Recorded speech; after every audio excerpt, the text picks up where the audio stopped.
Bonjour à toutes et à tous, bienvenue à ce nouveau webinaire de notre cycle vers de nouveaux équilibres économiques organisé en partenariat avec la JEBVA et sur le thème de l'ODD 11, les villes et communautés durables en pratique, avec à la fois l'Observatoire du Grand Rebond et Bouge-ton-Coq. Alors, deux mots pour vous représenter le contexte. Dans quel chemin pluriel s'inscrit ce webinaire? Tout d'abord, un constat partagé, un constat de transformation systémique qui concerne l'ensemble des organisations. Qu'elles soient publiques et privées, toutes s'interrogent et sont amenées finalement à faire évoluer leur modèle socio-économique. C'est ce qui est également parfaitement incarné dans finalement l'évolution des modes d'agir que recommande l'ONU avec son agenda 2030 des objectifs de développement durable, l'ODD, sur le plan international, et notamment avec l'ODD 17 qui invite à une manière transversale d'agir collectivement. En France, 15 ans de recherche empirique ont permis, sur cette question des modèles socio-économiques, notamment d'intérêt général, d'avancer, de capitaliser une connaissance partagée. Et plus récemment, il y a quelques mois, l'étude d'impact de l'ODD 17, la première réalisée donc en France, un programme sur 5 ans, a permis de qualifier, de mesurer et d'illustrer les 3 effets du Faire Alliance, qui sont ceux de la performance, de l'innovation et de la confiance sur tous les modèles d'acteurs.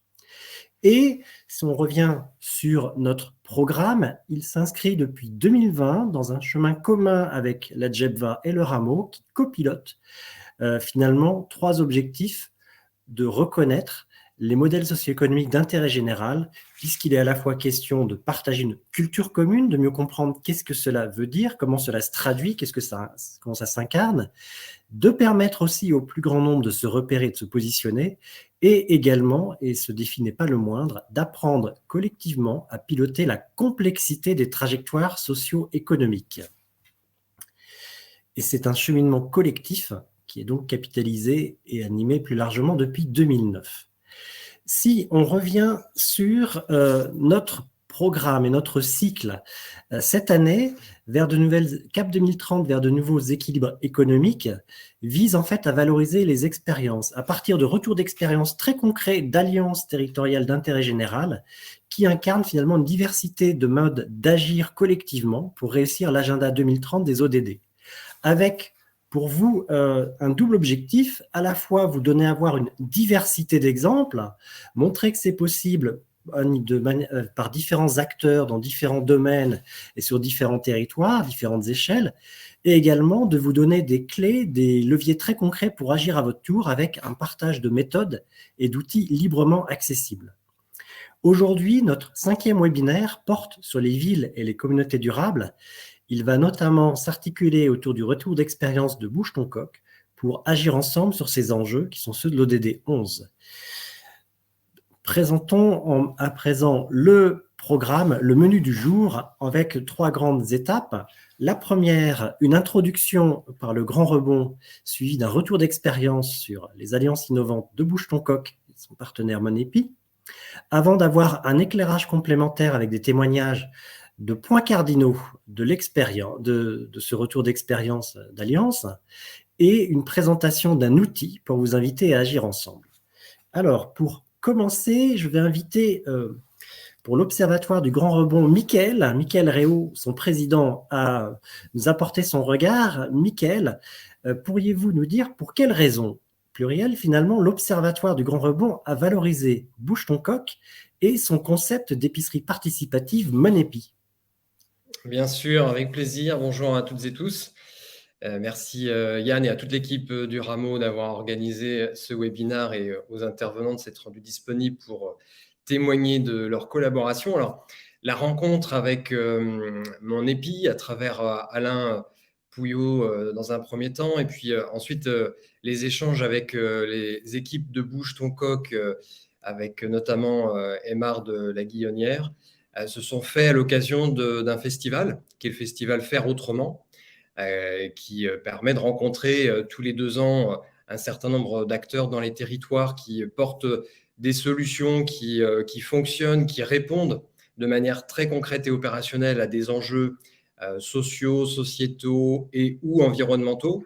Et ce qui nous intéresse au Grand Rebond, c'est justement d'identifier ces solutions qui, finalement, sont éprouvées d'un point de vue opérationnel et capacité d'impact, et de réfléchir par la mise en réseau et la mise en visibilité à la façon d'essaimer cette initiative, en tout cas de pouvoir s'en inspirer, avec toujours un regard sur le modèle économique pour que la solution soit en capacité justement d'être pérenne dans le temps et puis d'être répliquée.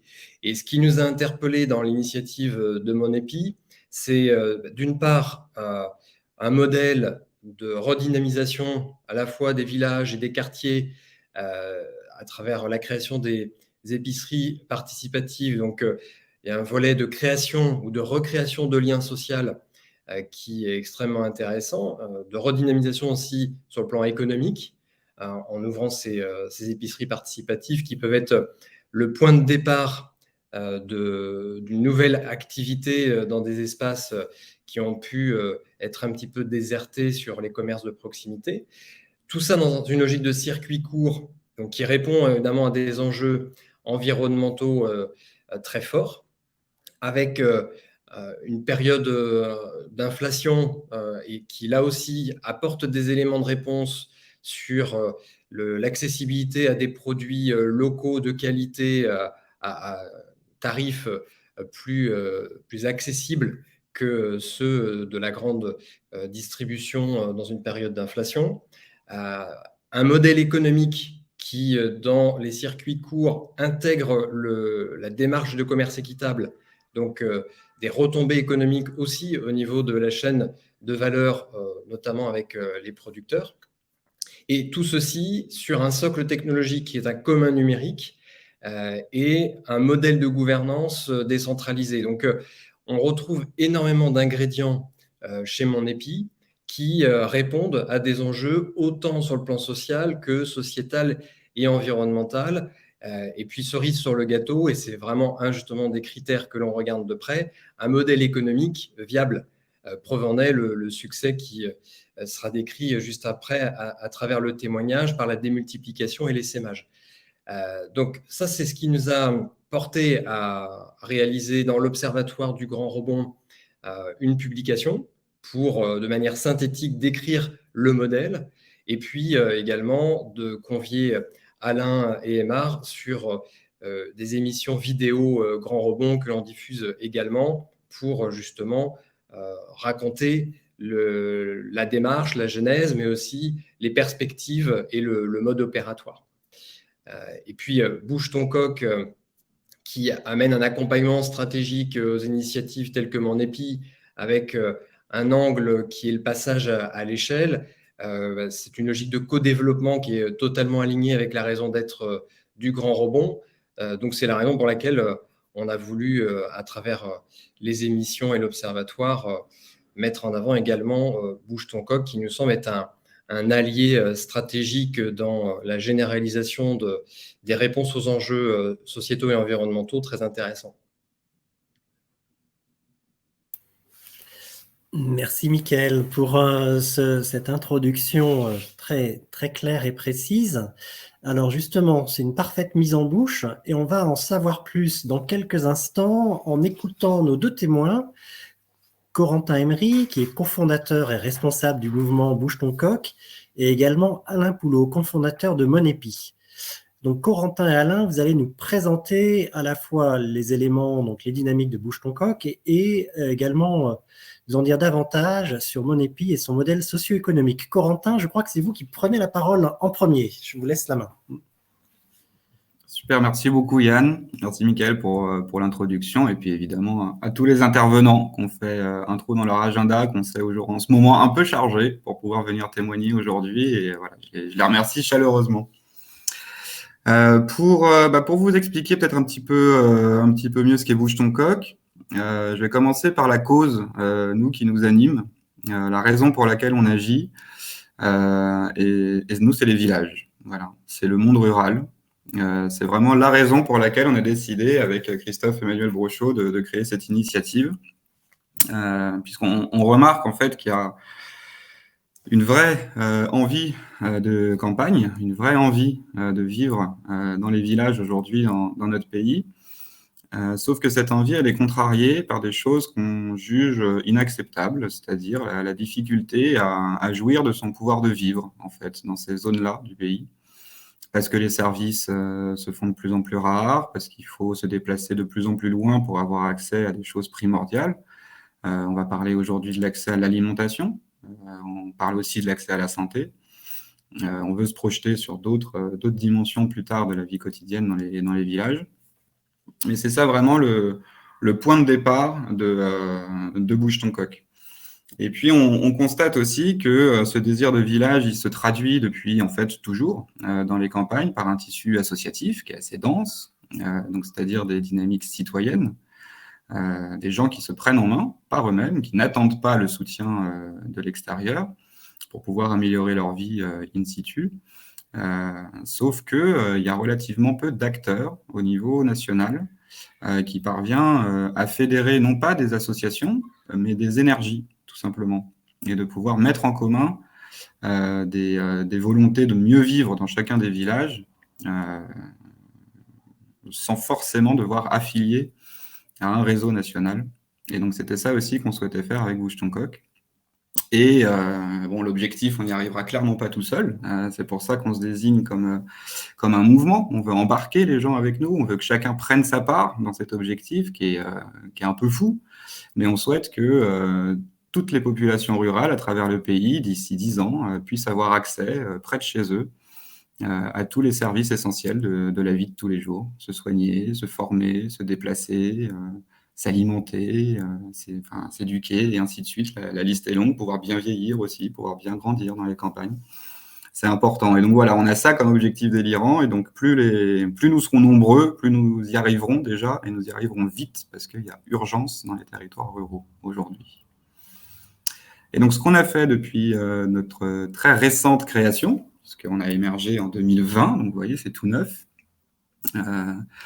c'est 3 opérations pour le moment. Une première qui a pris fin aujourd'hui, mais qui était très, très importante dans notre logique de développement. Ça consistait en fait à réunir des entreprises, des citoyens donateurs, relativement peu de pouvoir public, mais on peut l'expliquer au vu de la période, puisque c'était les 3 premiers mois de confinement. Où en fait on avait reçu beaucoup d'alertes de la part de commerçants, de producteurs, d'artisans dans les villages qui n'arrivaient pas à joindre les deux bouts pendant la période de fermeture, et donc on s'était mobilisé avec la MRF, avec le Fonds des consommateurs et des citoyens qui était emmené par C'est qui le patron à l'époque, pour pouvoir verser en fait un petit subside à ces personnes qui étaient vraiment en souffrance. Et donc, ça nous a appris en fait la force de la mobilisation collective par le biais d'un programme avec des objectifs communs sur lesquels tout le monde peut s'aligner et apporter en fait sa pierre à l'édifice. Et ça a vraiment marqué de son empreinte les développements ultérieurs de Bouge ton coq. Évidemment, d'abord avec une opération qui est dédiée au commerce de proximité, avec l'alliance qu'on a créée avec Alain et les équipes de Mon Épi. Donc ça, on l'a lancé en mars 2021. On va évidemment largement revenir dessus tout au long du webinaire, mais l'objectif est d'essaimer la solution Mon Épi dans les villages. Voilà, puisqu'il y a tout un tas de caractéristiques qui nous font croire que c'est le modèle le plus adapté pour remailler les villages de commerce, tout en apportant de la cohésion sociale et puis tout simplement de la joie de vivre aussi, parce que c'est des lieux de convivialité avant tout. Et puis, de manière un peu plus récente, avec la rencontre d'un collectif de médecins généralistes, on a cette fois-ci créé une association dédiée pour lutter à notre échelle, avec nos moyens, contre les déserts médicaux en zone rurale. Et cette association s'appelle Médecins Solidaires. On a aujourd'hui un centre actif chez Madame Zapata, et puis d'ici le 19 juin, je touche du bois, un deuxième centre ouvre également en Creuse, et donc c'est plus de 150 médecins qui sont mobilisés pour apporter du soin de premier recours auprès des habitants de ces 2 territoires. Donc voilà un petit peu d'où on vient, ce qu'on a fait jusqu'à présent, notre ambition, mais seulement pour le faire, qu'est-ce qu'on mobilise chez nous en interne, c'est quoi en fait un petit peu notre méthode. pour parvenir à cela progressivement. On vient tous les trois, j'ai envie de dire, du monde de l'entrepreneuriat privé et la question de la simplification, de la manière dont on traite des problèmes imprègne vraiment ce qu'on souhaite faire avec Bouge ton coq et ce qu'on fait au quotidien.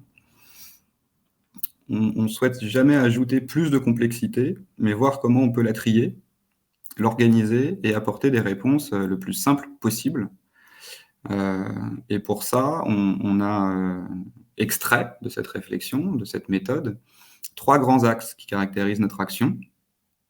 D'abord, prioritaire, sinon la notion de mouvement tombe à l'eau, très honnêtement, c'est de recueillir en fait l'énergie citoyenne, de mobiliser les citoyens. Et c'est là où il y a tout un jeu entre les partisans de l'acceptabilité d'une innovation, d'un service, d'un bien, et puis ceux de la participation des citoyens, pour qu'ils puissent devenir en fait acteurs des propres solutions qui améliorent leur propre vie. Donc ça, c'est vraiment un fondamental chez nous. Ça explique évidemment qu'il y a certaines méthodes d'action qui doivent être complètement refondées aussi, puisque on sait bien que les citoyens peuvent beaucoup, mais ils ne peuvent pas tout seuls. Mais c'est aussi le cas des entreprises, c'est aussi le cas des pouvoirs publics.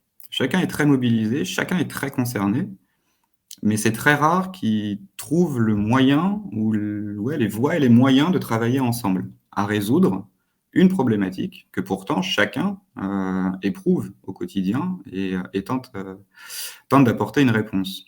Or, si dans la méthode elle-même de résolution des problèmes, on dit qu'un des principes, c'est de faire ensemble, et bien dans ce cas-là, les ressources, les actifs de chacun permettent d'apporter une contribution collective.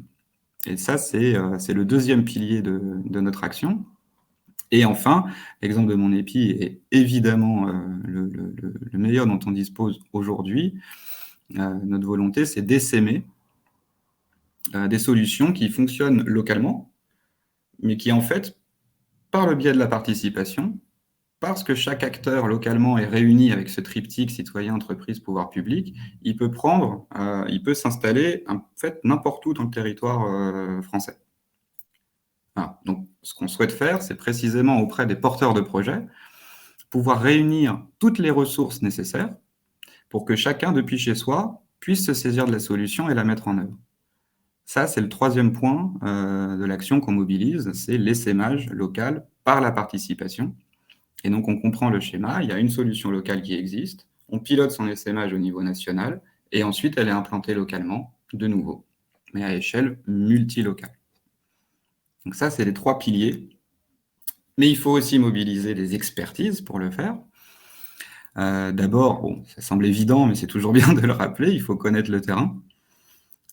Il faut avoir ces antennes auprès des citoyens et des acteurs locaux, à la fois évidemment pour évaluer les besoins, faire des diagnostics, c'est primordial.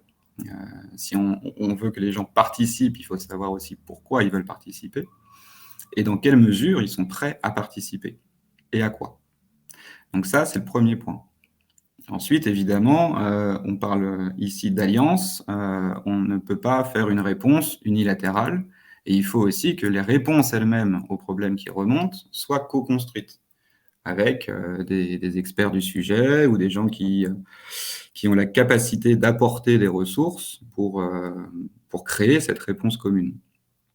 Donc ça, en fait, c'est la notion d'écosystème, tout simplement, qui aussi est très familière ici, hein, je le sais, mais il faut toujours le rappeler. Enfin, pas enfin, mais le positionnement de tiers de confiance, c'est quelque chose qui ressort assez régulièrement dans cette démarche d'alliance et il est primordial, puisqu'en fait, nous, on est un acteur relativement neutre pour les personnes qu'on met en lien, et on se présente vraiment comme le véhicule de leur rencontre. Et ça permet de dénouer les tensions si elles existent. Ça permet de créer des opportunités lorsque certains ne l'ont pas forcément mesuré. Et donc, en fait, de libérer les énergies. Voilà, comme il y a un élément, on va dire, extérieur aux tissus locaux, comme ils ont longtemps été organisés, et ben d'un coup, il y a une voie qui est ouverte sur laquelle on peut se réunir Et ça, c'est vraiment important. Et puis enfin, pour la mise en œuvre, et c'est aussi notre rôle et notre méthode, eh bien, on va piocher et faire de l'ingénierie de la collaboration, quelque part, où on réunit les acteurs qui sont partie prenante des réponses qu'on souhaite apporter, pour que chacun puisse justement déposer, apporter sa contribution au mieux vivre dans les campagnes. Et donc tout ça, on peut le résumer sur à la fois de la création de liens, mais aussi la manière de catalyser ces liens au service d'un objectif commun. Donc voilà, à grands traits et assez rapidement, les clés en fait de la méthode de Bouge ton coq. Et je pense que maintenant Alain peut nous expliquer celle de mon épi. Bonjour à tous, merci Corentin pour l'entrée en jeu. La présentation de Mickaël a permis quand même de bien déjà présenter mon épi. Donc ce que je voulais préciser, moi, mon épi, c'est un concept qui est né en 2015, juste avant la COP21. Donc ce sont des élus du village, donc on a monté une petite équipe d'une dizaine de personnes pour arriver à créer un concept pour créer une épicerie en cœur de village qui n'était pas possible et pas viable économiquement dans la mesure où on avait des supermarchés à moins de 3-4 km. Et donc, pendant un an, on a travaillé. Donc, on a créé ce modèle d'épicerie participative autour d'un outil informatique avec comme spécificité, c'est d'avoir en fait vraiment un principe monté sur un groupement d'achat citoyen. C'est vraiment un mouvement citoyen à la base. Donc, un groupement d'achat citoyen direct aux producteurs de préférence. Donc, on est vraiment lié avec les producteurs locaux avec un principe de zéro marge. C'est-à-dire qu'on achète des produits directement aux producteurs qui sont distribués au même prix, ayant prix de gros, directement aux adhérents, ce qui permet d'avoir un circuit de distribution économique très intéressant pour les adhérents. Et pour réussir ça, en fin de compte, on a un peu démonté le principe de base, c'est qu'en fait, on a supprimé les investissements et les charges de fonctionnement pour permettre le zéro marge. Donc, et de ça, en fait, découle le système complètement du participatif du concept. En fait, on a un ensemble d'acteurs qui composent le système. Ce n'est pas simplement une association, c'est pas mon épi. Il nous faut la collectivité qui apporte le local, et puis donc qui va permettre ainsi de pouvoir créer en fait l'équivalent d'épicerie sur le village, donc simplement en apportant un local. L'association qui va créer son site et qui va être mis en place et paramétrer les produits. Chaque adhérent qui va donner 2 heures de son temps par mois, donc qui va permettre d'arriver à supprimer le besoin de masse salariale. On a des producteurs qui apportent leurs produits en prix de gros, donc qui participent au fait que ça soit intéressant aussi pour les adhérents. On a des partenaires, notamment comme Bouge ton coq, qui sont là aussi pour faire connaître le modèle et les s'aimer au niveau des villages. Et puis, on a mon épi qui est là avec une plateforme informatique qui permet d'avoir un outil suffisamment simple pour qu'on puisse créer une épicerie en quelques clics et puis après faire fonctionner une association très simplement. Voilà. Et donc, c'est l'ensemble de ces acteurs, en fin de compte, qui composent le concept des épis. On est vraiment sur un principe de commun où chacun apporte quelque chose et chacun en retire quelque chose, mais personne ne concentre l'ensemble des avantages, comme on le trouve en général dans l'économie classique. Donc au départ, c'est la recherche en fait, d'un modèle d'épicerie de fonctionnement très simple au niveau du village, qui en fait se découle vers vraiment un système économique, donc avec la spécificité que c'est que l'épicerie a un seuil de rentabilité à 0, c'est-à-dire que vous n'êtes pas obligé de vendre des produits pour que ça fonctionne, quoi qu'il arrive, ça fonctionnera. Donc ce qui lui donne une résilience et une pérennité dans le temps qui est assez exceptionnelle. Et ça, c'est vraiment une spécificité économique qui ne ressort pas immédiatement, mais qui permet d'avoir aujourd'hui des épiceries qui fonctionnent depuis 2015, donc depuis 7 ans, sans aucun problème économique, puisqu'en fait, il n'y a pas de seuil de rentabilité à 0. Et donc, dès 2017, en fait, on a créé ça sur notre village en 2015, donc ouverture en 2016, la première épi. Très rapidement, on a des villages autour qui ont voulu faire la même chose que nous. Et là, donc, on a décidé de créer une structure pour pouvoir mettre en place un outil qui puisse permettre à tout le monde, toutes les associations, de le faire gratuitement. C'était l'idée de base. Et donc, on a créé en 2017 donc la SAS Mon Épi, sous mode start-up. Donc, c'est un modèle d'entreprise. Aujourd'hui, elle est agréée ESUS. Donc, entreprise solidaire d'utilité sociale. Et donc, le principe, c'était de développer très rapidement une plateforme qui puisse permettre de se dupliquer à l'infini. Aujourd'hui, on crée des EPIT chaque semaine. Il y en a plusieurs qui se créent toutes les semaines d'un simple clic. Et donc, de permettre à une association de reprendre le flambeau et de construire sur son village, à son image et en fonction des producteurs locaux, l'épicerie dont elle a besoin. Voilà. Donc, on est vraiment sur un modèle de déploiement qui est assez, qui est très facile et qui n'a pas de limite aujourd'hui. Et donc, voilà. Ça, c'est le point de ligne. Donc aujourd'hui, donc maintenant, donc en 2017, on a 400 épiceries qui sont créées et près de 150 ouvertes. Donc, on a vraiment sur une dynamique aujourd'hui, grâce à Bouche-en-Coq, au niveau rural, la plupart l'accompagnement de Bouche-en-Coq pour aller faire créer un épi permet des ouvertures quasiment systématiques. Alors que lorsqu'on a une demande de création d'épicerie spontanée d'une association, il faut qu'elle aille faire la démarche d'aller chercher un local, il faut qu'elle aille convaincre la commune, tout ça, donc c'est beaucoup plus compliqué. Donc là, on a un pourcentage de réussite aujourd'hui avec le modèle de Bouche-en-Coq qui est vraiment très intéressant et qui permet vraiment d'aller jusqu'au bout et d'avoir un accompagnement complet. Voilà. Et donc, en fait, c'est vraiment dans le commun. Donc, on a un commun à la fois de fournisseurs de produits qui est partagé par l'ensemble des épis en France et qui se construit tous les jours. Voilà. Donc, ça, c'est vraiment une sorte de Wikipédia de produits alimentaires et de fournisseurs qui est géré par l'ensemble des associations et par mon épi et qui est partagé. Et aujourd'hui, donc, dans l'essaimage, ben, c'est pareil. C'est grâce à Bouche-en-Coq, on a des partenaires spécifiques qui savent faire, qui ont un vrai savoir-faire dans l'essaimage au niveau des collectivités. Voilà, je pense que pour mon épi, pour le moment, on a fait le tour. Donc ouais, je reprends la main et puis merci Alain, ça me permet aussi de détailler peut-être un petit peu plus la manière dont on accompagne chaque épi aussi. En fait, on fonctionne par appel, je serai assez bref sur le sujet, c'était pas prévu, mais on fonctionne par appel à candidature. Ensuite, chaque citoyen lève la main et puis on sélectionne la candidature. Et ensuite, il y a un accompagnement sur l'évaluation des besoins du village à travers une enquête publique, un accompagnement à la mobilisation des habitants du village à travers une réunion publique dans laquelle on se rend. On est en pleine tournée des villages actuellement, je suis dans la Nièvre ce soir en formation. Et puis, il y a une formation sur la prise en main du logiciel qui est faite par mon épi, une formation sur la manière dont on achalandre l'épicerie et des astuces de communication jusqu'à l'inauguration. Voilà, ça c'est l'accompagnement qu'on a mis en place pour justement faciliter le passage de l'idée à l'action.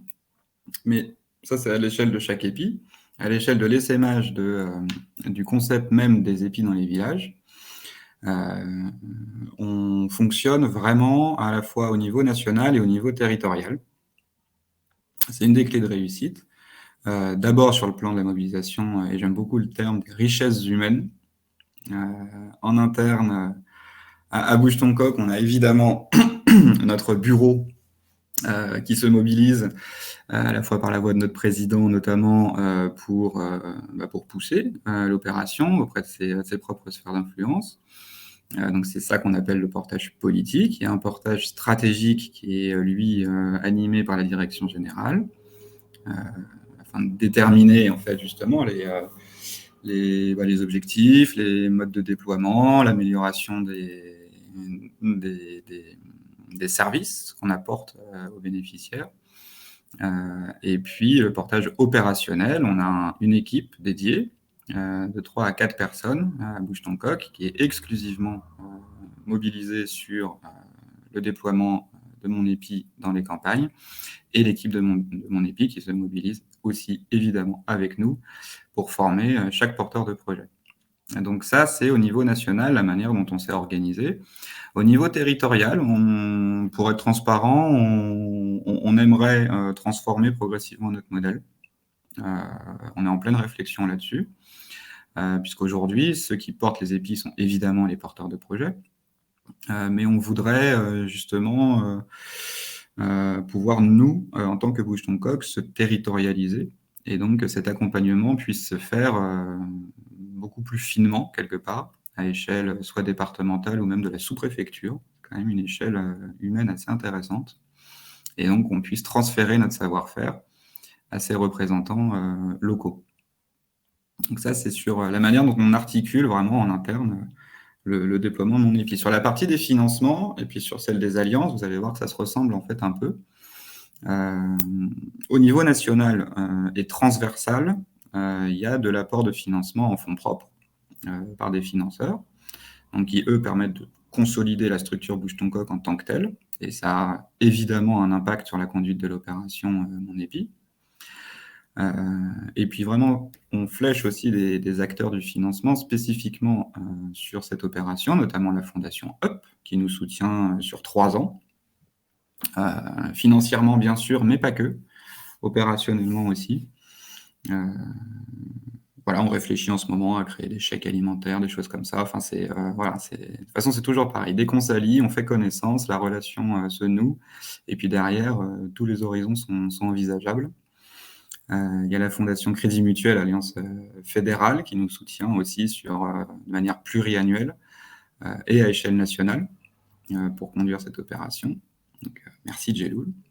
Et puis la Fondation Bouygues Télécom, qui elle aussi intervient à échelle nationale. Et après, au niveau territorial, ce qu'on fait, c'est qu'on agrège des financements publics, donc qui, eux, sont issus des collectivités, donc les départements, les régions. On mélange ça aussi avec les antennes locales des partenaires nationaux. Je pense évidemment au Crédit Mutuel, au Bouygues Télécom, et puis aussi on fait appel à des réseaux d'entreprises locales, tout simplement, qui eux sont plus alliés sur la notion presque de coup de cœur, quand il n'y a pas de politique de mécénat qui est structurée. Et quand il y en a une, c'est des fondations locales qui financent des épiceries pour leur région. Et on essaye à chaque fois de se faire rencontrer l'ensemble de ces financeurs pour 2 raisons. La première, c'est de montrer que c'est possible de mettre toujours plus, on ne va pas se le cacher, c'est pour faciliter la collecte.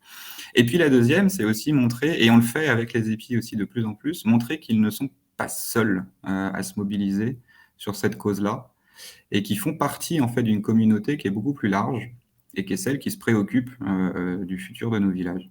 Et ça, c'est vraiment quelque chose qu'on va travailler progressivement tout au long de l'année, et essayer de structurer encore davantage pour l'année prochaine. Donc voilà sur la partie financement, et puis enfin sur la partie des alliances et des partenariats, ils sont au cœur en fait de notre méthode d'essaimage. Comme je vous le disais au tout début, on n'arrive jamais à rien faire tout seul, et chacun a quelque chose à apporter à tous. Donc c'est vraiment notre principe de base, et c'est pour ça qu'on a réuni aussi des partenaires non financiers autour de cette opération. Évidemment, Famille Rurale, Fédération Nationale, les maires ruraux de France, puisque c'est quand même une des pierres angulaires des animateurs de la vie locale, les maires ruraux dans les villages, ça va sans dire, et puis aussi un type d'alliance en tant que tel, qui est les pôles de pays, qui eux-mêmes réunissent des acteurs assez différents pour mener des réflexions prospectives, et donc qui nous intéressent aussi à ce titre. Et là encore, rien de très sorcier, cette alliance en fait au niveau national, elle permet d'éditer des conventions, de réaliser des plans d'action communs pour chacun, qui impliquent en fait la mobilisation, mais pas nécessairement la duplication, mais vraiment la mobilisation des acteurs locaux qui font partie de chacun de ces réseaux. Donc on pilote en fait à chaque fois au niveau national, et on favorise la participation, encore une fois, des antennes locales à ce projet commun qui est d'ouvrir 2000 épiceries assez rapidement. Donc voilà comment est-ce qu'on agit de manière un peu plus concrète, après les premiers mots du début, pour essaimer Mon Épi. Voilà. Parfait. Merci beaucoup, Corentin et Alain, pour vos témoignages et vos regards croisés. Et justement, regards croisés, c'est de ça dont il s'agit dans le second temps de ce webinaire, puisqu'on va écouter différentes parties prenantes nationales et territoriales. Alors, comment ça va s'articuler? On va d'abord être à l'écoute des enjeux des coopérations territoriales avec l'Association des maires ruraux de France, avant de se pencher sur l'accompagnement des personnes avec une antenne de Monépi, justement qui est pilotée par Famille Rurale, puis en écoutant l'ancrage territorial par la Fondation Crédit Mutuel Alliance Fédérale et la dynamique de co-construction territoriale, en écoutant la collectivité de la communauté d'agglomération du Grand Guéret. Et chacun va nous dire finalement quelle est la valeur de Monépi au regard des enjeux que je viens de vous évoquer. Petit message à l'attention du public, vous pouvez naturellement tout au long des interventions poser vos questions dans le fil questions qui s'affiche en bas à droite de votre écran. Commençons par le témoignage de l'association d'élus locaux, l'AMRF, en écoutant Yvan Lubraneski, maire des Molières, commune qui fait partie du parc naturel régional de Chevreuse, et également vice-président, chargé de la démocratie, de la culture et de la communication de l'Association des maires ruraux de France, l'AMRF. Yvan n'a pas pu être avec nous et donc je vais introduire par cette question finalement la petite projection que nous allons bientôt entendre. Pourquoi avez-vous soutenu dès l'origine les initiatives d'alliance territoriale des actions de Monépi développées par Bouge ton coq? Eh ben, d'abord, bonjour à tous. Merci au Rameau pour cette initiative de webinaire et ravi évidemment d'y répondre, d'autant plus que justement le partenariat avec Bouge ton coq et Monépi maintenant dure depuis quelques années. On va dire qu'il est très fort depuis 3-4 ans pour une simple et bonne raison, c'est que dans notre rôle d'association représentant les élus des communes rurales, c'est au centre de nos préoccupations. Après un grand mouvement de désertification des campagnes, aujourd'hui, le droit au village est quelque chose de plus récent.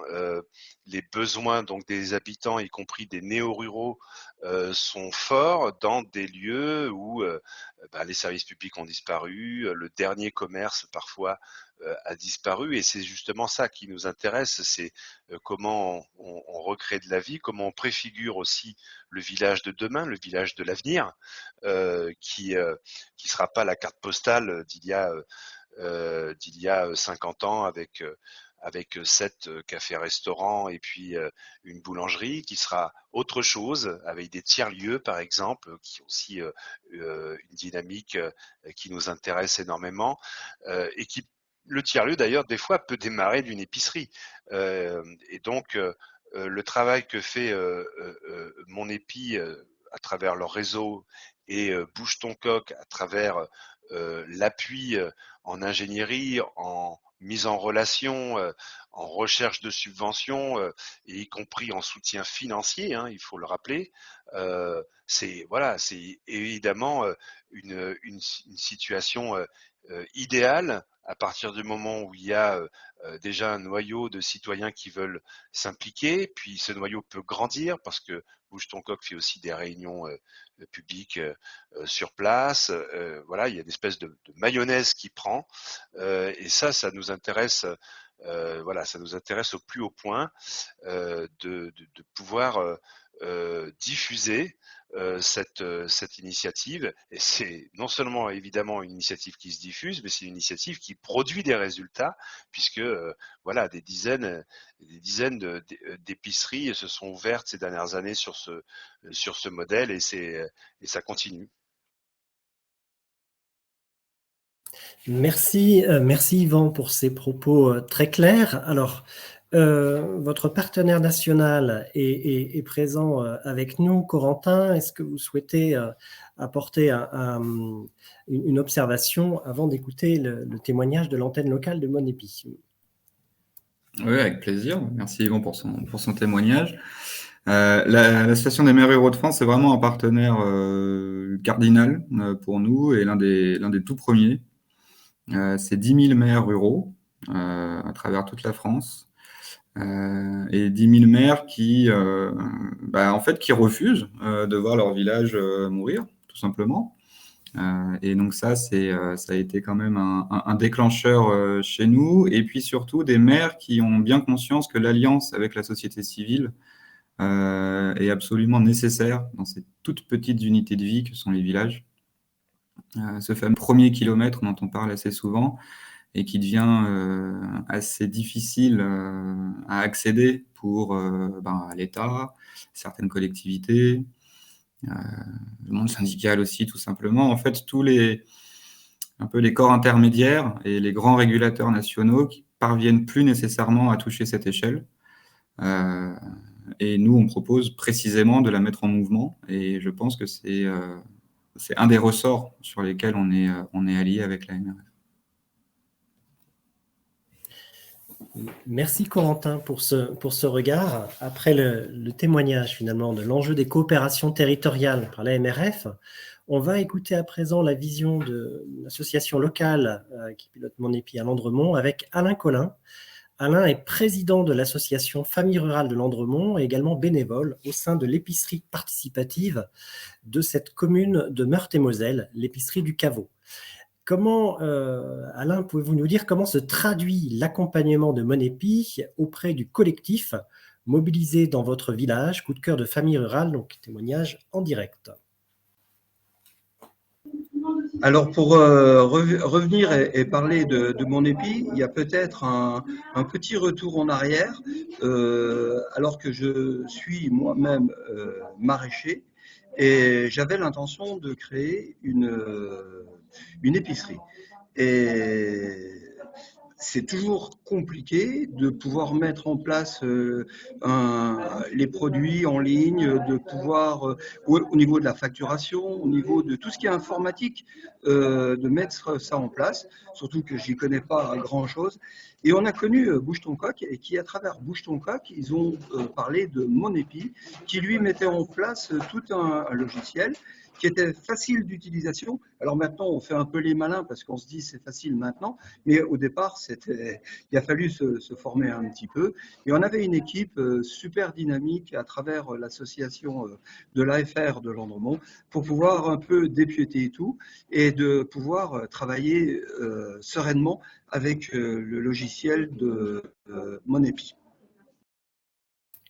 Merci Alain pour ces propos très clairs. Vous venez de parler à la fois de Mon Épi et de Bouge ton coq et je vais proposer dans un premier temps à Alain pour Mon Épi, ensuite à Corentin pour Bouge ton coq, peut-être d'apporter leur éclairage finalement sur la manière dont ça s'est passé au sein de votre village. Alain, je vous passe. Oui, donc là, Alain donc, était maraîcher, donc c'est vrai que lorsqu'on va mettre en place une épicerie, il faut savoir que sur un village avec une centaine de familles, un épice, ça peut représenter 100 000 € de chiffre d'affaires annuel avec 500 références, voire 1000 références. Donc c'est quelque chose qui peut tout de suite faire peur et qui peut être compliqué. Et la force de l'outil informatique qui a été développé par des citoyens pour des citoyens, c'est-à-dire conçu pour eux, en ayant vraiment un regard de simplicité qui puisse s'adapter à vraiment tous les adhérents, c'est d'avoir construit un logiciel qui permet simplement, une fois qu'on a paramétré la plateforme, de pouvoir fonctionner et surtout, dans les spécificités qu'on a, elle s'appuie sur deux choses, sur un planning participatif, donc où chaque adhérent choisit les tâches qu'il veut faire, tenir l'épicerie, collecter les produits, faire un inventaire. Donc c'est vraiment chacun qui choisit ce qu'il veut faire, donc rien ne lui est imposé. Et donc ça marche bien parce que c'est un engagement personnel, voilà, chacun prend la décision. La deuxième spécificité, c'est qu'en fait, on a supprimé l'argent et les espèces dans le système. C'est-à-dire que chaque famille recharge son compte sur la plateforme et après, elle dispose de cet argent, ce qui veut dire que les épiciers qui tiennent l'épicerie, donc monsieur tout le monde, en fait, n'ont pas de caisse à gérer. Et donc, ce qui permet de pouvoir répartir l'ensemble des tâches de fonctionnement d'une épicerie qui peut être assez complexe, en fait, sur l'ensemble des familles, parce que ça ne demande pas de technicité, ni en informatique, ni en connaissance d'épicerie. Il suffit de savoir compter, en gros, c'est tout. Et donc, c'est la simplicité de l'ensemble du système, avec beaucoup d'informatique derrière pour y arriver, mais qui fait qu'au niveau de l'adhérent, on peut facilement s'appréhender. Il faut l'avoir fait une fois, et puis après, donc, ça passe très bien. Voilà. Merci Alain pour ce complément extrêmement concret.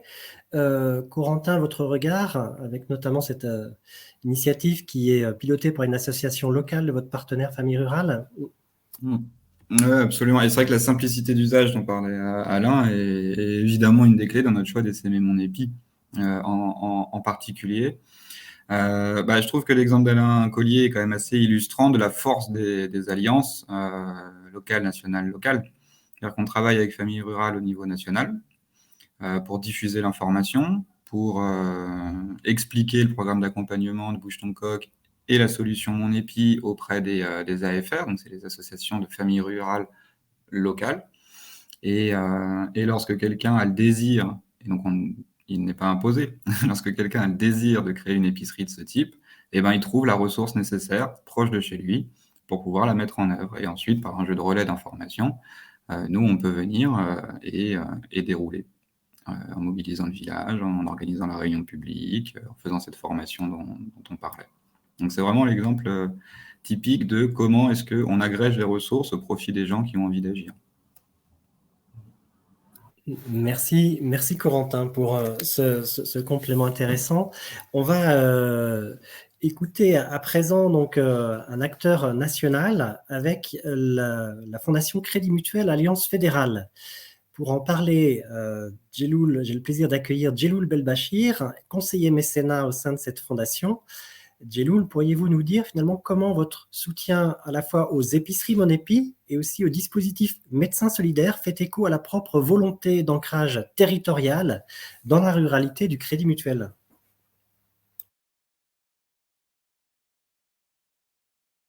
Activez votre micro, s'il vous plaît.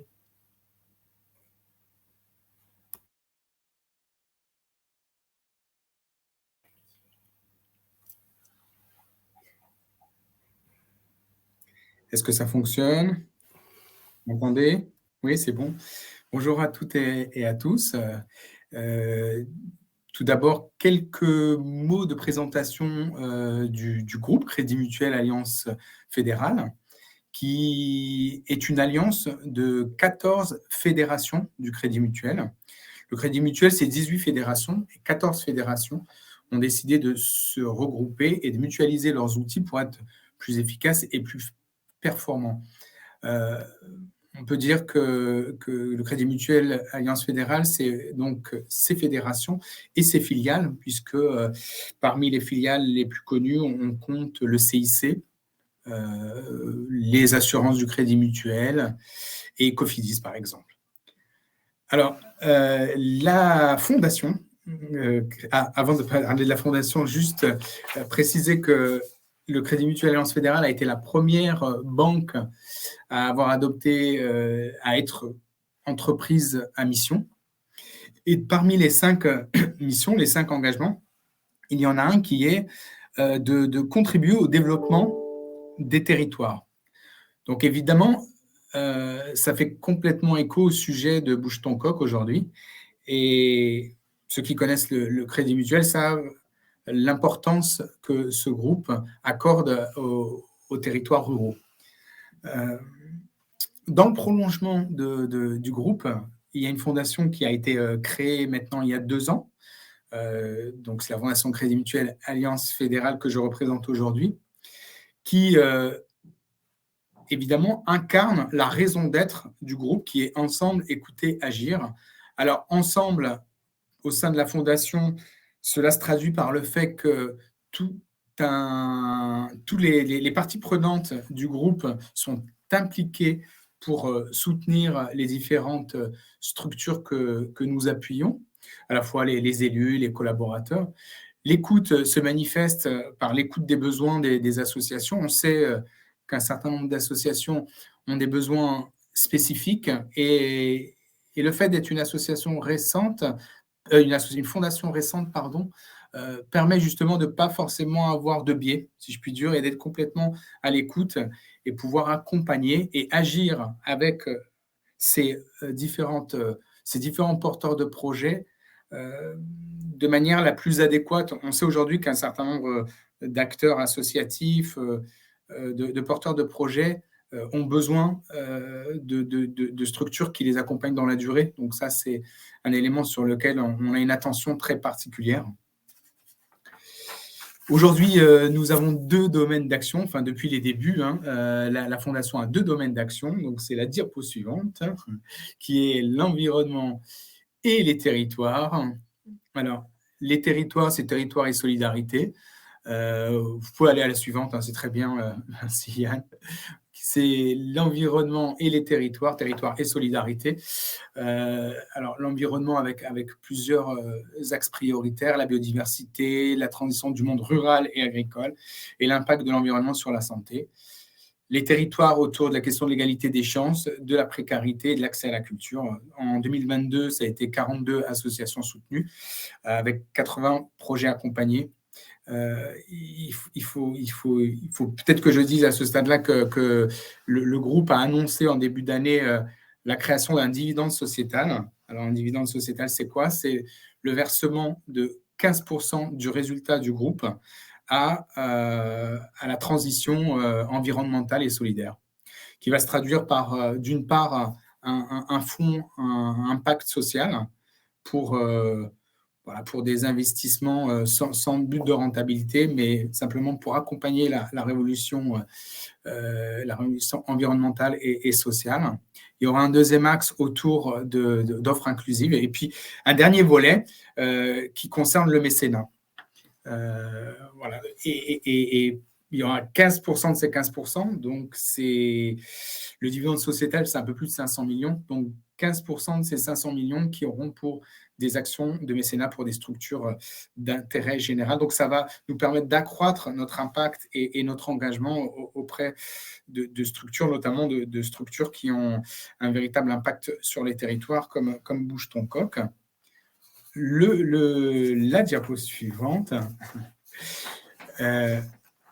Moi, j'avais noté que dans le dossier qu'on avait que Bouge ton code, c'est soutenir l'essaimage de solutions d'intérêt général sur de nouveaux territoires, des territoires ruraux.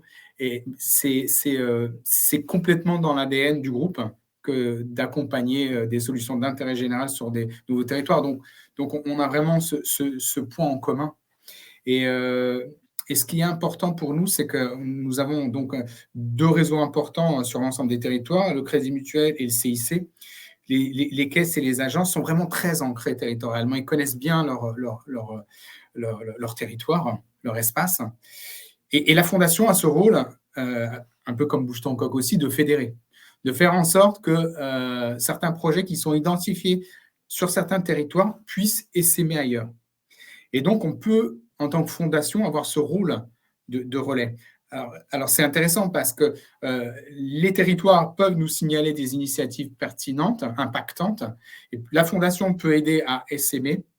Et puis, inversement, la fondation peut aussi aider des initiatives que nous avons repérées au niveau national, comme avec Bouge ton coq, à s'implanter sur des territoires. Alors, la photo qui va apparaître après est un exemple que nous avons eu, qui est la première initiative en commun, qui est le centre de santé à Agen dans la Creuse, hein, où la Fondation a eu ce rôle de mettre en lien la caisse locale qui connaît le territoire, qui est en capacité de mettre en réseau, qui a un impact localement avec Bouge ton coq, que nous soutenons d'un point de vue national.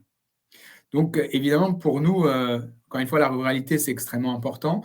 Le groupe a toujours réaffirmé sa volonté de rester présent et de favoriser la dynamisation des actions existantes sur les territoires. Donc, Bouge ton coq est vraiment une initiative exemplaire de ce point de vue-là. Et on est naturellement très heureux de pouvoir les accompagner. Merci Djeloul pour ce témoignage très clair et précis. Donc on vient d'écouter après votre regard d'acteur privé national. On va à présent écouter un acteur public local. Un acteur public local avec l'agglomération du Grand Guéret. Pour en parler, j'ai le plaisir d'accueillir Annie Zapata, qui est à la fois maire de la Saunière et vice-présidente en charge de la santé, de l'économie sociale et solidaire et de la mutualisation au sein de cette communauté d'agglomération. Madame Zapata, pourriez-vous nous dire quels éléments ont incité votre territoire à accueillir des épiceries Monépi et le premier centre de santé de Bouge ton coq? C'est à vous. Merci et bonjour à toutes et à tous. Écoutez, je remercie le Ramon de m'avoir invité. Je suis ravie de participer à ce séminaire avec des personnes qui partagent des valeurs du pouvoir d'agir et de co-construction, sans lesquelles la transformation systémique dont parlait Yann en introduction me paraîtrait bien compliquée. Mais avant de vous parler effectivement de la plus-value de Bouge ton coq au sein du territoire creusois, je vais peut-être vous resituer le contexte et vous dire qui est le département de la Creuse. Alors, moi, je suis maire d'une petite commune de 670 habitants et l'agglomération du Grand Guéret représente 25 communes qui, toutes regroupées, représentent 30 000 habitants. Voilà. Et le département de la Creuse, c'est 20 000 habitants. Un département de la Creuse, effectivement, où il y a très peu d'urbanisation, deux villes-centres et puis beaucoup de petites communes qui sont confrontées à toutes les problématiques des communes rurales aujourd'hui, que ce soit en matière de santé, de commerce, voilà, et donc une vraie volonté de redynamiser un petit peu tous nos centres-bourgs. Alors, le fait d'habiter sur un petit département et d'être élu dans un petit département, effectivement, ça peut décrit comme je vous l'ai décrit en disant que c'est un département confronté à beaucoup de problématiques. Il n'empêche que c'est aussi une façon de pouvoir, c'est une chance peut-être aussi pour nous, puisque la coopération et l'innovation est essentielle pour que nous puissions maintenir le bien vivre au sein de notre département. Et à travers les deux expérimentations que je vais vous présenter, donc la création de centres de santé et de l'épicerie participative, je vais pouvoir vous démontrer effectivement comment c'est co-construit et la plus-value donc de mon épi de Bouge ton coq au sein du département de la Creuse. Tout d'abord, concernant la création du centre de santé, l'initiative, le projet s'est construit à plusieurs étages, je dirais. Tout d'abord, donc, une initiative du maire d'une petite commune, d'un de mes collègues qui est maire d'une commune de moins de 1000 habitants, où le médecin généraliste avait pris sa retraite il y a 2 ans sans qu'il ait de remplaçant. Les habitants de ce village donc étaient confrontés à une problématique d'accès aux soins, en sachant que la commune la plus proche qui pouvait les accueillir en termes de soins est à plus de 20 km. Donc, la première étape de la co-construction, elle s'est faite au niveau du maire, de son conseil municipal et des habitants de la commune qui ont réalisé une vidéo qui a été diffusée sur les réseaux sociaux, nationaux, régionaux. Et cette vidéo a retenu l'attention d'un médecin généraliste, cofondateur ou fondateur peut-être même de l'association Médecins Solidaires, Martial Jardel, qui, avec Bouge ton coq, ont monté ce projet donc de projet de santé un petit peu innovant. Donc, la plus-value de Bouge ton coq, elle se situe déjà là. Donc, première présentation du projet donc, aux institutionnels du département de la Creuse. Donc, tout d'abord au service de la préfecture, puis de l'agence régionale de santé. Ils ont donné envie, je crois, vraiment aux personnes à qui ils ont présenté le projet. Et très rapidement, il y a eu des réunions institutionnelles beaucoup plus élargies avec les collectivités territoriales, le conseil régional, le départemental, l'ordre des médecins, le conseil de l'ordre des médecins. Et vraiment, cette plus-value, elle a été remarquée, je peux le dire comme ça, puisque tout de suite, toutes les parties prenantes, que ce soit les habitants du village, que ce soit les acteurs locaux, les financeurs, ont adhéré à ce projet. Donc, la plus-value, c'est vraiment d'arriver à effectivement, alors peut-être pas faire culture commune, parce que ce n'est pas évident aussi rapidement, mais en tout cas, faire adhérer à un projet d'une telle ampleur. Ce que je peux dire, c'est qu'en 8 mois, le centre de santé d'Agen a été créé, que le deuxième centre, comme le disait Corentin, sera inauguré, je pense, au mois prochain. Et l'enseignement qu'on peut tirer de l'implication de Bouge ton coq sur le département de la Creuse, c'est que d'une initiative d'une collectivité, le fait effectivement de pouvoir fédérer autour de soi autant d'acteurs et de donner envie, voilà, effectivement, on arrive à une co-construction et à une mise en réalité des besoins sur un territoire. Donc ça, c'est mon premier témoignage. Le second concerne la mise en place d'une épicerie participative au sein de la commune dont je suis maire, dont je ne vais pas reprendre toute la méthode parce qu'effectivement, elle a été largement développée par mon épi et par Bouge ton coq, mais simplement pour dire que sans l'accompagnement de Bouge ton coq, il aurait peut-être été difficile. Et puis, c'est une histoire de rencontre. Moi, j'ai rencontré Bouge ton coq lorsque j'ai travaillé sur le centre de santé. Et voilà, ils m'ont parlé tout de suite de l'épicerie participative, de leur objectif. Et lorsque l'appel à projet est sorti, nous y avons répondu, mais en participant aux visioconférences, je me suis rendu compte que d'autres maires de la commune, du département de la Creuse avaient la même envie que nous de créer cette épicerie participative.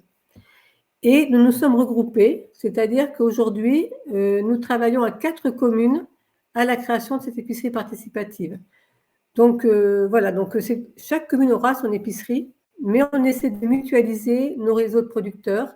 Les maires travaillent ensemble sur peut-être une charte éthique à rédiger, et puis les associations qui vont être créées, certaines sont déjà créées, les 2 autres le seront dans les mois à venir. On va essayer de faire en sorte qu'il y ait une vraie dynamique intercommunale pour ces épiceries participatives. Voilà, je ne vais pas être beaucoup plus long parce que je suis quelqu'un de bavarde, mais voilà un petit peu le témoignage que je voulais apporter sur la plus-value de l'intervention de Bouge ton coq au sein du département de la Creuse et notamment au sein de l'agglomération du Grand Guéret.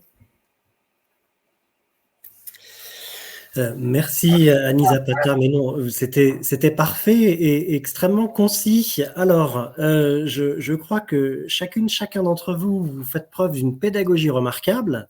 Je n'ai pas vu passer de questions dans le public, et donc on va, entre nous, finalement, prendre un peu de hauteur sur vos retours d'expérience respectifs autour d'une question centrale, finalement. Est-ce que vous pouvez nous partager quels mots-clés incarne le mieux, d'après vos propres retours d'expérience, la dynamique d'alliance territoriale d'intérêt général? Peut-être, pour ouvrir le sujet, je propose à Michael du Grand Rebond de nous partager son mot. Et à ce moment-là, je vais prendre le mot pragmatisme. Il y a plein de mots qui me viennent à l'esprit avec une question comme celle-ci, mais pragmatisme dans le sens où on observe qu'on a devant nous énormément de challenges, de défis, de problèmes à régler, mais qu'en même temps, quand on cherche bien dans les territoires, il existe des solutions à déjà énormément de choses. Les initiatives citoyennes et de co-développement, comme celles qui ont été présentées aujourd'hui, le montrent. Donc le pragmatisme, je pense, va être la clé pour mettre en face des problèmes, des solutions et de les faire passer à l'échelle. Merci Michael. Donc un premier mot attribué, pragmatisme.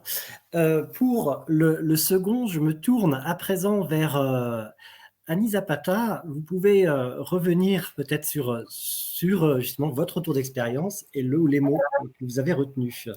Alors moi, il y aurait 3 mots. Il y aurait la confiance. Alors, acquérir une culture commune pour avoir confiance, pour adhérer au projet, et puis l'engagement, parce que nous savons tous très bien, à part quelques exceptions, que pour porter un projet et pour qu'il dure, il faut être persévérant, au-delà d'être pragmatique, et je rejoins effectivement l'intervenant précédent, mais je pense qu'il faut être aussi engagé parce que voilà, il faut aussi être convaincu du projet et le porter dans le temps. Merci Madame Zapata. Alors justement, c'est un appel du pied peut-être que je traduis quand c'est être convaincu du projet et le porter dans le temps.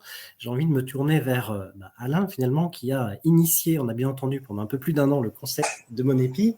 Quel est le mot qui vous parle le plus? Et bien en fait, c'est un mot qu'on n'a pas eu au départ, c'est-à-dire qui est venu au fil des années, au fil de la construction du réseau. Et aujourd'hui, je pense que ça serait le mot commun, qui en fait est très concret, et l'esprit du commun en fait résume en fait en pratique tout ce qu'il y a besoin pour construire quelque chose. Merci, et toujours aussi concis également, Alain, donc commun. Je me tourne à présent vers Corentin pour Bouge ton coq. Quel est le mot qui incarnerait le mieux les alliances territoriales d'intérêt général? Pour moi, c'est le mot de réconciliation entre des acteurs qui parfois peuvent s'achoper, des logiques qui parfois sont différentes. Entre le rapide et le lent, le lucratif et le non lucratif, le local et le national. En fait, c'est pas des partis, c'est pas des bataillons qui doivent s'affronter. Au contraire, c'est des gens qui, comme le disait Alain, peuvent ensemble créer des communs. Et je crois que le fait d'être évidemment pragmatique, évidemment persévérant, évidemment créer de la confiance entre chacun, c'est sûr, c'est certain, c'est parce qu'on a envie de se réconcilier les uns avec les autres pour porter une cause qui nous tient chère. Voilà.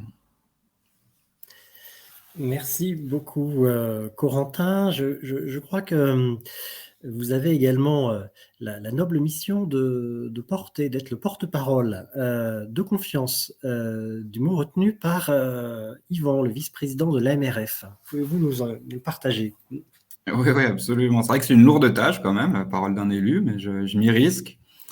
Yvan avait cité 2 mots. Le premier, c'était le mot de citoyen. Et un peu dans le même esprit que Annie le citait tout à l'heure, c'est-à-dire que les projets doivent être portés par des citoyens. Donc ce qui implique évidemment beaucoup d'opiniâtreté de leur part, mais qui est aussi facilité par les logiques de participation citoyenne qui, selon Yvan, en fait, permet de développer des projets pérennes dans les villages, précisément parce qu'ils sont hors marché. Du fait de leurs caractéristiques citoyennes.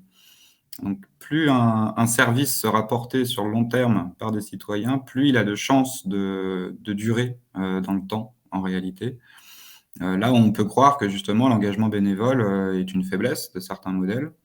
En réalité, non, puisque ce que certains appellent bénévolat, d'autres, peut-être à d'autres échelles territoriales, l'appellent participation. Et ça, c'est pour lui, les élus sont aussi en fait des représentants de citoyens, ce ne sont pas des experts de la politique, et c'est précisément une richesse justement d'aller chercher cette énergie-là dans les bras de chacun. Seulement, il faut aussi quand même pouvoir organiser cette énergie, et c'est pour ça qu'il citait un second mot qui est celui de l'ingénierie. C'est-à-dire la capacité en fait à aller chercher de l'expertise pour pouvoir piloter, conduire, structurer un projet et le faire durer dans le temps aussi, puisqu'il pointait quand même les difficultés d'accès à ces expertises-là quand on est citoyen rural ou maire rural. Et donc c'est pour ça qu'il parlait de ce mot-là. Et puis l'initiative justement dont on a parlé aujourd'hui, que ce soit celle de mon épi, de Bouge ton coq, de cette alliance, permet justement de combler ce besoin en ingénierie et qui donne en fait les ressources nécessaires aux citoyens engagés de porter durablement les services. Et il notait aussi en dernier point, toujours sous ce deuxième mot de l'ingénierie, que plus les projets se développent, plus il y en a, plus ils deviennent duplicables, puisqu'en fait, les experts de l'ingénierie acquièrent au fil du temps le savoir-faire nécessaire pour pouvoir les accompagner au mieux. Et donc là encore, il y a une logique de réciprocité qui est assez évidente. Plus on se fait confiance entre acteurs citoyens et experts de l'ingénierie locale, plus on gagne en compétences des deux côtés. J'espère que j'ai retranscrit fidèlement la pensée d'Yvan. J'en suis convaincu, intimement convaincu. Et je pense que c'est à présent le moment qui me paraît tout choisi pour écouter le mot de Djeloul, finalement, puis par rapport à toute la diversité des modes d'action, d'intervention et de relais de la Fondation et de vos réseaux de proximité.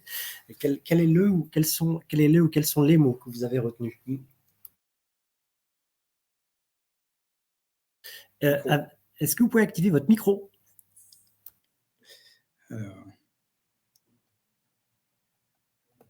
Ça a l'air de fonctionner. Alors, par rapport, oui, au sujet des alliances, je crois qu'il y a malgré tout une vraie volonté d'alliance de toutes parts. Je crois qu'il y a vraiment des bonnes volontés. Et après, c'est comment, au-delà de ces bonnes volontés, créer les conditions de ces alliances. Là, évidemment, le mot de confiance est important, mais là aussi, c'est comment on crée les conditions de la confiance. La question de l'ouverture est importante. Hein. On est tous souvent sur nos sillons, sur nos axes, sur nos façons de faire. Donc, comment aussi dépasser ça? Corentin disait réconcilier. Donc, ouverture, confiance, dialogue, et puis peut-être un dernier mot, et c'est paradoxal, mais on est aujourd'hui face à des situations d'urgence, à la fois environnementales, à la fois sociales, questions médicales, les déserts des commerces, etc. Et en même temps, il faut du temps. Donc, peut-être que le dernier mot que je rajouterais par rapport à la question des alliances, c'est aussi, voilà, c'est doucement, je suis pressé, comme avait dit quelqu'un un jour.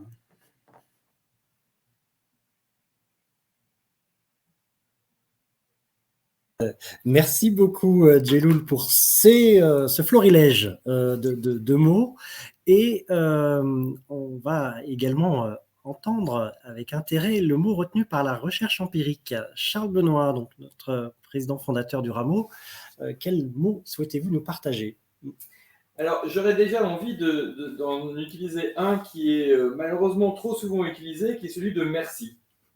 Parce que finalement, vous avez fait véritablement la démonstration par l'exemple des résultats de l'étude d'impact 2018-2022 qui a été menée par l'Observatoire des partenariats avec l'Institut pour la recherche de la Caisse des dépôts, qui arrivait à la conclusion mesurée des effets et des impacts très concrets de ces alliances d'intérêt général sur l'innovation, sur la performance et sur la confiance.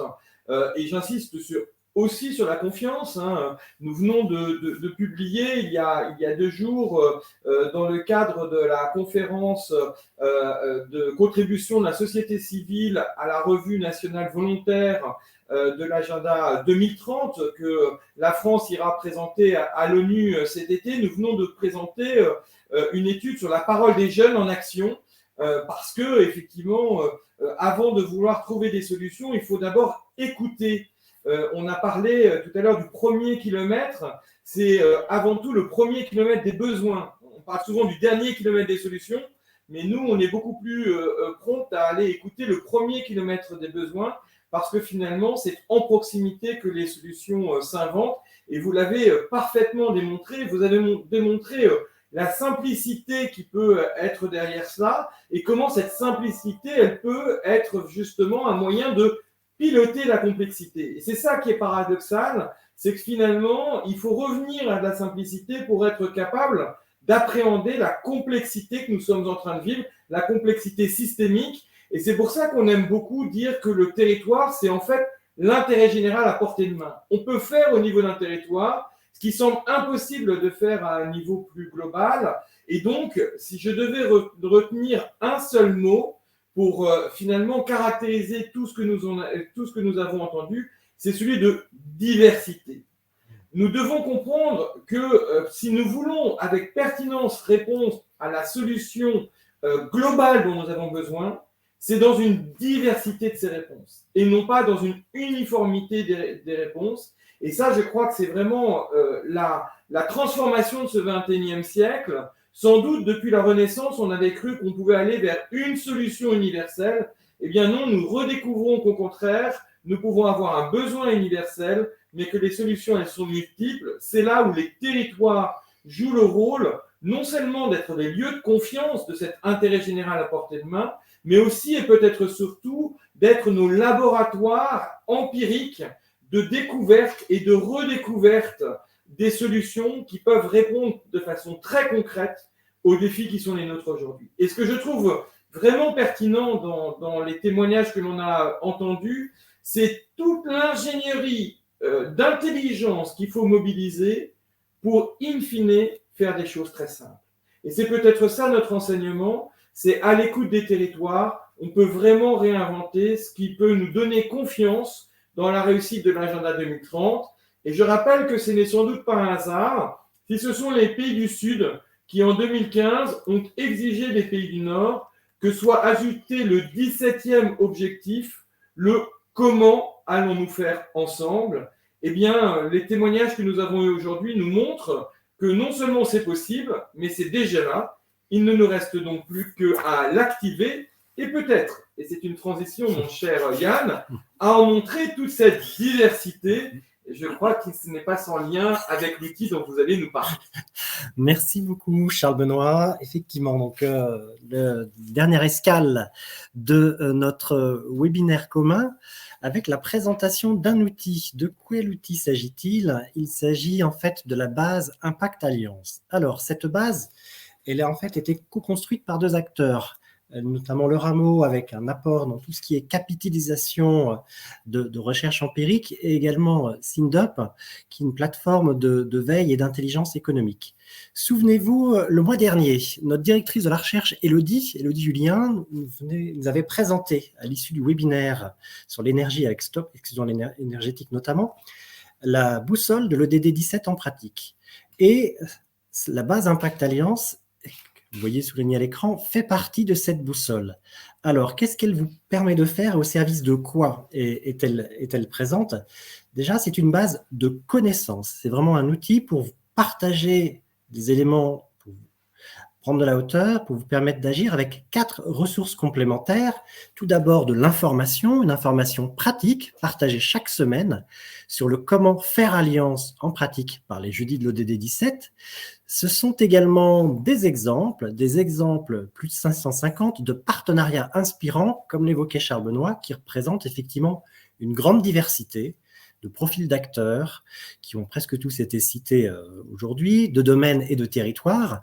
Ce sont également des points de contact avec des catalyseurs territoriaux qui apportent notamment un savoir-faire, une ingénierie au quotidien pour permettre de mettre en place et de développer des alliances et des démarches de co-construction en territoire. Et c'est également une veille régulière de l'innovation sociétale. Autrement dit, vous avez un outil de pilotage qui propose un 4 en 1 de connaissance des partenariats pour en mettre en œuvre, pour les piloter, pour les évaluer, également pour les valoriser. Et avec quel co-animateur, finalement, cette base, ce contenu accessible est permis. Tout d'abord, la plateforme l'ODD 17 en pratique, qui publie régulièrement les jeudis de l'ODD 17, l'Observatoire des partenariats qui qualifie ces exemples, le réseau des catalyseurs territoriaux, donc les 350 points de contact dont je vous avais parlé, et l'Innovation Sociale Conseil, partenaire au niveau du bulletin de veille de l'innovation sociétale. Vous voulez en savoir plus? Ça tombe très bien. Circonstance parfaite d'agenda, c'est dès demain à 9h que se tient la prochaine session d'embarquement en ligne. Mais il y a une petite annonce que l'on va découvrir ensemble. Bonjour à toutes et à tous. En ce mois où les jeudis de l'ODD 17 illustrent les 4 objectifs du Faire Alliance, la base Impact Alliance s'enrichit. Développée en partenariat avec SynDup pour recenser plus de 1000 exemples inspirants, tout domaine, tout acteur, tout territoire, pour illustrer cette capacité à faire alliance, cette base permet à chacun de se positionner, quel que soit son profil, son domaine d'activité et son territoire. Dans le volet des exemples inspirants, 3 objectifs étaient déjà largement illustrés. L'équilibre entre la performance et l'engagement, au travers de toute une série d'engagements sociétaux des organisations publiques et privées qui illustrent ces nouveaux équilibres. Deuxièmement, l'innovation sociétale à travers des partenariats, associations, entreprises qui réconcilient économie et intérêt général.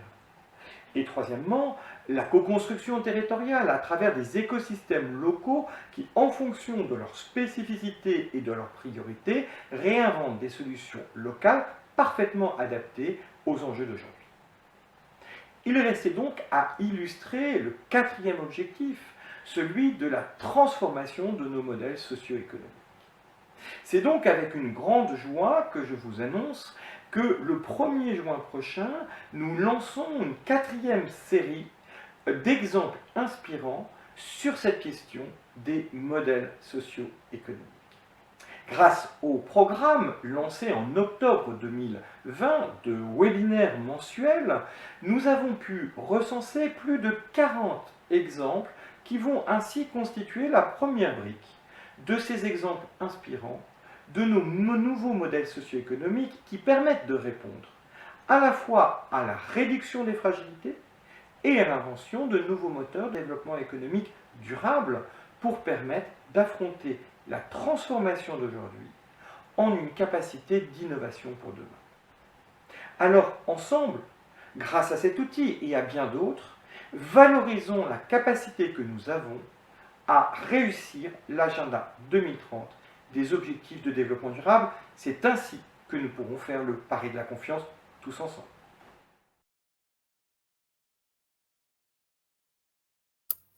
Merci, merci Charles Benoît. Donc, rendez-vous dans une semaine pour découvrir cette nouvelle facette et j'invite d'ores et déjà l'ensemble des participants, si ce n'est déjà fait, à vous connecter pour en savoir plus sur la base Impact Alliance et par exemple à aller sur le lien qui a été proposé pour découvrir comment elle fonctionne, le lien pour la session de demain d'embarquement.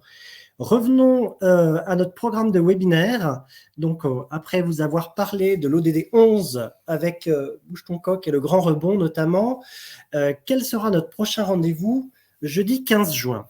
Il va porter sur l'ODD 9 de l'industrie, de l'innovation et de l'infrastructure avec le programme REF 3, troisième révolution industrielle pilotée par la région Hauts-de-France.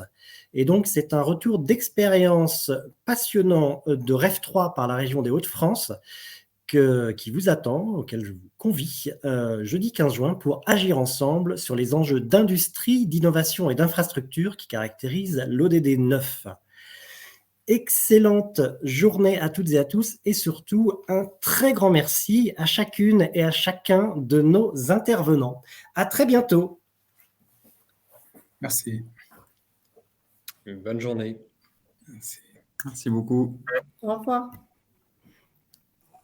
Au revoir à tous. Au revoir. Hop.